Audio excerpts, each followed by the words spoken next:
Assalamualaikum warahmatullahi wabarakatuh. Berjumpa kembali seperti biasanya ya di channel SAK Rival penjualan senapan angin lokasi di Kediri, Jawa Timur.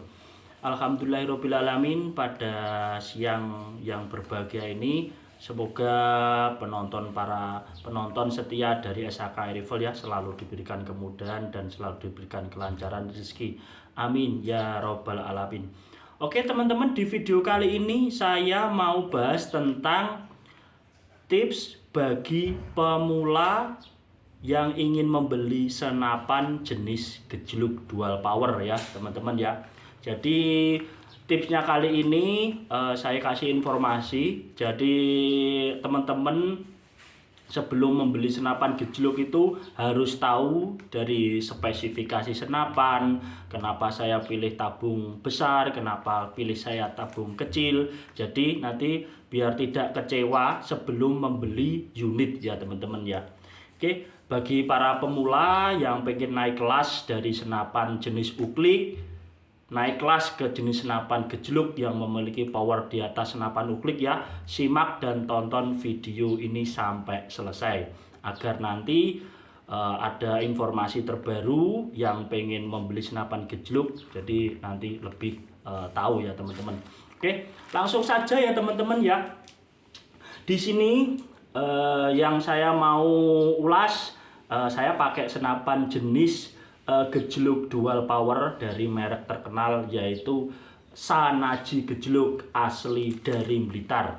Oke, langsung saya pembahasan saya. Yang pertama OD atau diameter tabung, yang kedua tentang laras, yang ketiga tentang pisir, yang keempat tentang manometer, yang terakhir adalah tentang popor ya. Oke, langsung aja mulai dari OD ya teman-teman ya. Ini bagi pemula ya. Nanti yang bagi suhu atau sudah pemain, monggo kalau saya ada yang kurang, ada yang memang yang saya sampaikan kurang baik atau kurang gimana, info aja nanti di chat saja nanti. Oke, lanjut. Ini adalah yang pertama OD ya teman-teman ya. Untuk jenis senapan gejluk itu OD-nya mulai dari OD 16, 19, 22 sama 25. Jadi yang membedakan di OD 16 itu tabungnya ringan ya teman-teman. Untuk jumlah tembakan juga standar, nggak terlalu banyak. 19 naik lebih berat, 22 lebih berat lagi, yang ke-25 tambah berat lagi. Jadi bisa milih ya nanti. Yang tak pakai ini adalah OD22 ya teman-teman ya. OD22 ini, nah ini posisi di tengah ya. Ini namanya OD atau tabung ya. Di sini bahan kuningan. Monggo yang orangnya kecil itu badannya kurus seperti saya sarankan jangan pakai OD 25 ya. Saya sarankan pakai OD 22 atau OD 19.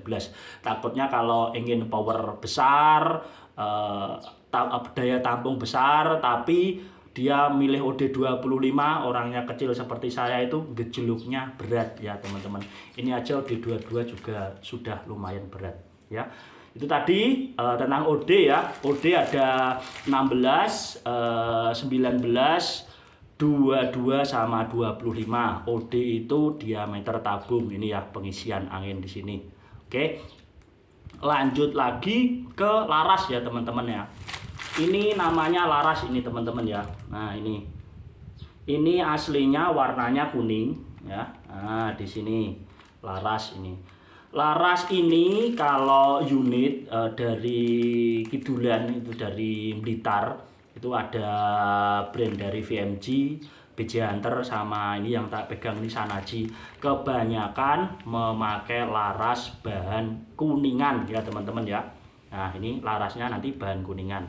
Dan dari sana juga ada yang memakai OD 8 sama OD 9 ya, nanti tergantung sesuai permintaan dari pembelinya.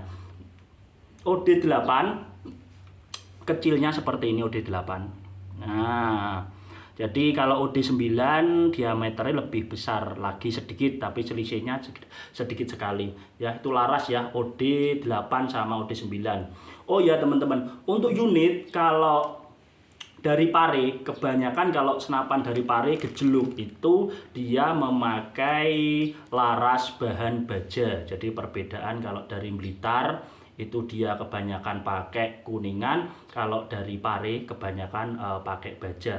Ya nanti tergantung permintaan juga ya teman-teman. Untuk laras di sini bahan kuningan, lanjut laras itu ada yang panjang 60 sama panjang 70 ya teman-teman. Standarnya yang dipakai di senapan gejluk itu panjang laras 60 cm. Kalau panjang 70 pasti request atau pemesanan inden itu biasanya ya. Kalau standar 60 itu banyak beli di mana-mana, ada stok. Kalau 70 kebanyakan inden ya teman-teman. Oke. Lanjut setelah pembahasan laras, pembahasan saya ke pisir ya, pisir yang di sini ya teman-teman ya. Nah ini namanya pisir. Pisir ini kalau jenis senapan gejluk yang dari produksi Blitar itu semua paten atau permanen ya teman-teman ya. Jadi sudah disetting dari sananya ya ini. Nah, ini disetting. Ya disetting sama ujung ini. Itu kalau pisir, kalau dari Blitar, kalau dari pare itu biasanya pisirnya ditaruh di sini. Jadi kita nanti setting sendiri. Ya perbedaannya di situ. Kalau dari pare pisirnya manual, kita harus setting sendiri.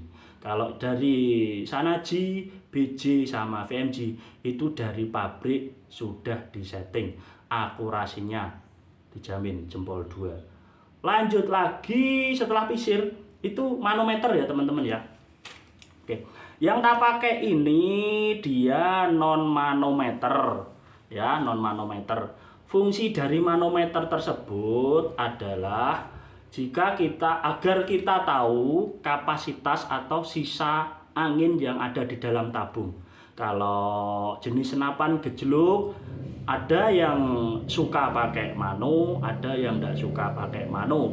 Jadi ya di situ juga ada kelebihan dan kekurangan ya teman-teman. Lebihnya kalau pakai mano pasti kita tahu tekanan angin atau sisa angin yang ada di dalam tabung. Sisa 1000, sisa 500, angin habis itu tahu. Kalau kita pakai non mano ya kita dari suaranya ya teman-teman ya. Jadi suaranya itu kalau contoh aja seperti ini ya. Tarikan 1. Suaranya seperti itu. Itu tarikan 1 kemungkinan angin masih di sekitar 1500 sampai 2000. Tapi kalau kita nggak pakai mano, kalau kita pengen tahu ya dari tembakan seperti itu. Kalau tembakannya semakin mengecil itu biasanya anginnya mau habis. Jadi kelebihannya dan kekurangannya seperti yang saya sampaikan tadi. Tapi kebanyakan orang itu sukanya nggak pakai mano. Karena apa? Kalau kita sistem gejluk ya, gejluk kan kita hentak-hentakan itu ya ke tanah. Kalau manonya pemasangannya kurang bagus, kurang presisi, itu mano sering terjadi kebocoran. Kalau terjadi kebocoran itu biasanya ya kadang kita bisa repair sendiri, kadang kalau kita tidak bisa kita kembalikan ke pabrik. Tuh. Lanjut lagi, mano sudah popor ya teman-teman ya. Oke. Dominan popor ya biasanya bahannya dari kayu.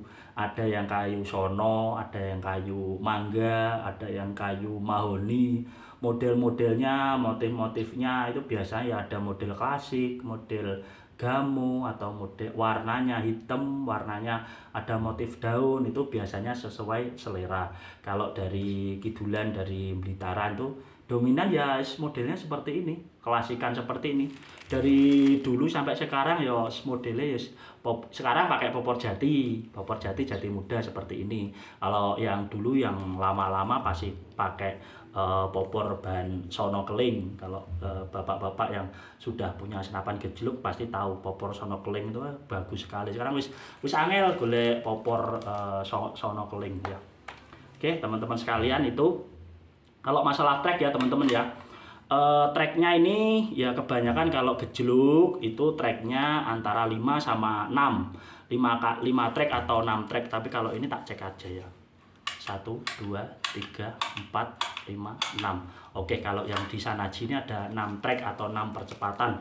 Track itu juga berfungsi mengatur kecepatan ya teman-teman ya. Yang terakhir track ya, mengatur kecepatan. Kalau sasaran kita di jarak dekat, pasti kita pakai tracknya satu aja, jadi anginnya nggak boros. Kalau sasaran kita di jarak jauh mungkin sekitar 30 sampai 35, kita pasti membutuhkan power yang besar, tracknya ini yang banyak, pakai 4, 5 atau 6. Tapi kekurangannya anginnya boros atau cepet habis.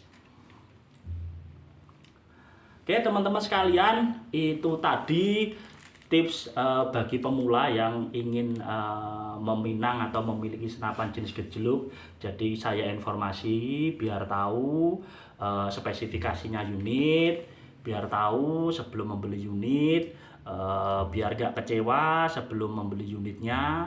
Nah, itu tip yang saya sampaikan ya teman-teman ya.